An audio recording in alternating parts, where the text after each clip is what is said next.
కార్యకర్తలంతా కూడా. ఎందుకంటే ఎమ్మెల్యే గారు ఎక్కడో ఎండలో పెట్టకుండా ఏసీలో ఈ కార్యక్రమం పెట్టింది, చాలా సంతోషం. అదేవిధంగా మళ్ళా చిత్తూరు జిల్లా మహానాడు జరిగేటప్పుడు కూడా ఇదే విధంగా ఎక్కడ ఏసీలు ఏర్పాటు చేయడం జరిగింది. ఆ రోజు కూడా అందరూ కూడా విజయవంతం చేయాలని కోరుకుంటున్నా. ఎందుకంటే రాష్ట్ర కమిటీ 18, 19 తేదీలో పెట్టమంటే 3 రోజుల ముందుగానే చిత్తూరు నియోజకవర్గం మహానాడు పసుపు పండుగ చేసుకోవడం చాలా సంతోషంగా ఉందని ఈ సందర్భంగా తెలియజేస్తూ, ఎమ్మెల్యే గారి నాయకత్వంలో చిత్తూరు రూరల్ మండలం కావచ్చు, గుడిపల్ల మండలం కావచ్చు, చిత్తూరు పట్టణం కావచ్చు శరవేగంగా అభివృద్ధి చెందుతా ఉంది. అది అందరూ చూస్తున్నాం. అన్ని రోడ్లు వెడల్పు చేస్తున్నాం, అది చూస్తున్నాం.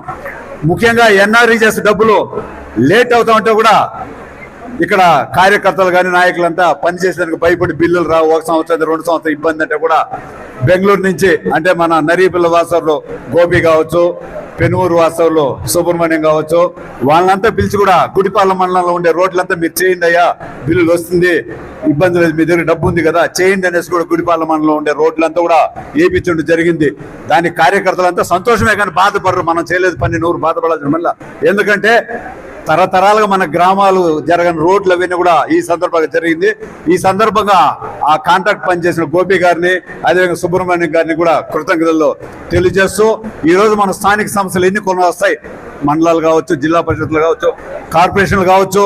మనం తెలుగుదేశం పార్టీ అంటే నిజాయితీకి మారిపోయారు. మనం అనుకోవచ్చు వైసీపీ వాళ్ళు అప్పుడైతే చేసినారు కదా, అంత యునానిమస్ చేసినారు, గోల్మాల్ చేసినారు, ఫ్రాడ్ చేసినారు కదా, మనం కూడా అటు చేయొచ్చు అనేసి. కానీ మన నాయకుడు అటువంటి వాటికి ఒప్పుకోడు. నీతిగా నిజాయితీగా అందరినీ అడుక్కొని వాళ్ళతో విత్డ్రా చేపిస్తాం. ఎట్లా మంచిగా మనం చేసే అభివృద్ధి కార్యక్రమాలంతా చూపిస్తూ, మీరు ఎట్టా గెలవరయ్యా, మీరెందుకు నామినేషన్ చేసి డబ్బులు వేస్ట్ చేసుకుంటారు, మేమే గెలిచేవాళ్ళు కాబట్టి మీరు దయచేసి మంచిగా విత్డ్రా చేసుకోండి మంచి మాటలతో వాళ్ళని మెప్పించి, దౌర్జన్యంతో కాదు మంచి మాటలతో మెప్పించి వాళ్ళంతా కూడా మనం విత్డ్రా చేయించాలా. అదేవిధంగా మనం కార్యకర్తలు గ్రామాల్లో చూస్తుంటాం, వేరే పార్టీలు కూడా వస్తున్నారు మన పార్టీకి. మన ఎమ్మెల్యే అభివృద్ధి కార్యక్రమాలు, మన రాష్ట్ర నాయకులు, దేశ నాయకులు చంద్రబాబు నాయుడు గారు, లోకేష్ బాబు గారు వాళ్ళు చేసే అభివృద్ధి కార్యక్రమాలు చూసి కూడా ఇంక వైఎస్ఆర్సీపీకి పుట్టు గతులు ఉండవనే ఉద్దేశంతో చాలా మంది వేరే పార్టీ నాయకులు మన పార్టీకి రావాలని చూస్తున్నారు. వాళ్ళు మనం ఆహ్వానించాలి. ఎందుకు ఆహ్వానించాలి దయచేసి అర్థం చేసుకోండి. ఫస్ట్ ప్రయారిటీ మనకే, ఫస్ట్ ప్రయారిటీ తెలుగుదేశం పార్టీ కార్యకర్తకే, తెలుగుదేశం పార్టీ నాయకులకే. కానీ పార్టీ ఇంకా బలపడాలంటే అపోజిషన్ పార్టీ ఉండేదే ఉండకూడదు అనుకున్నప్పుడు వాళ్ళు కూడా మనం చేర్చి మన సంఖ్యలో పెట్టుకొని మన పక్కన కూర్చొని పెట్టుకొని మనకు అడ్డంగా లేకుండా చేసుకుంటే బాగుంటుంది అనేసి నా సలహా ఇస్తూ ఉంటా. కాబట్టి ఎమ్మెల్యే గారి నాయకత్వంలో మనం ఇప్పుడు 13,000, 14,000 మెజార్టీ వచ్చినాం. ఈసారి 50,000 పైన మెజార్టీ తెచ్చుకోవాలి మనం ఎమ్మెల్యే ఎలక్షన్లో.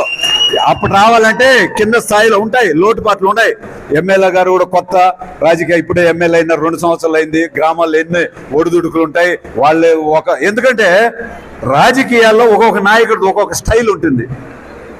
రామారావుది ఒక స్టైల్ అయితే చంద్రబాబు నాయుడు ఒక స్టైల్, అదేవిధంగా లోకేష్ బాబుది ఒక స్టైల్, అదేవిధంగా ఇక్కడ ఉండే నాయకులు ఉండే దొరబాబు అనేది ఒక స్టైల్ అయితే, నాది ఒక స్టైల్ అయితే, మనోహర్ అనేది ఒక స్టైల్ అయితే, సీకే బాబు గారి సీకే లావ్ అనేది ఒక స్టైల్ అయితే, ఒక్కొక్క నాయకుడు ఒక్కొక్క స్టైల్లో ఉంటుంది.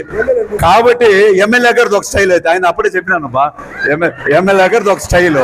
ఎందుకంటే ఒక స్టైల్తో రాజకీయం. అప్పుడు కార్యకర్తలు కొంచెం అరే చంద్రప్రకాష్ ఇట్లా పని చేస్తున్నాడు, ఎమ్మెల్యే ఇట్లా పని చేయలేదే అని ఆ కార్యకర్తలు అనుకోవచ్చు. నా దగ్గర నలిగిన వాళ్ళు, ఎమ్మెల్యే దగ్గర ఉండేవాళ్ళు ఎమ్మెల్యే ఇట్లా చేస్తా ఉన్నాడు బా, చంద్రప్రకాష్ అట్ట చేయలేదా అనుకోవచ్చు. అది ఉంటాయి, కార్యకర్తలకు కొంచెం ఉంటాయి.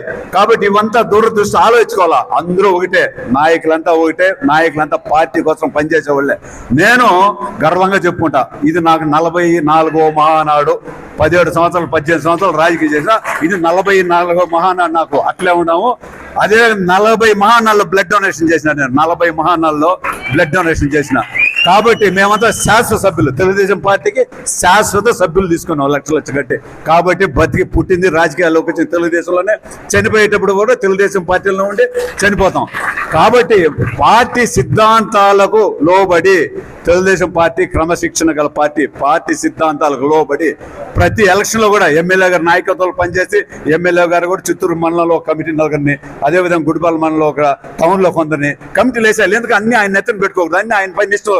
ఎమ్మెల్యే నాకు సీట్లు లేదు ఒకనొచ్చి ఇంకొకటి ఒక కమిటీ వేసి దాన్ని సాధ్యాసాధ్యాలు మంచి చెడ్లో డబ్బు ఉండేవాళ్ళు ఎవరు లేదు, డబ్బు ఉండేవాడు ఎవడు, డబ్బు లేనివాడు కూడా ఉంటాడు. కార్యకర్త పార్టీ కోసం 40-43 సంవత్సరాలుగా పనిచేసుకొని ఉన్నారు. కొన్ని కార్యకర్తలను చూస్తూ ఉన్నాం, వాళ్ళకి ఏం పనులు తెల్లారులే తెలుగుదేశం పార్టీ ఆఫీస్లో కూర్చుంటారు. వాళ్ళ అభిమానం అది, తెలుగుదేశం పార్టీలో అభిమానం కూర్చుంటారు, ఇంటికి పోతారు. పాపం వాళ్ళ దగ్గర ఏముండదు.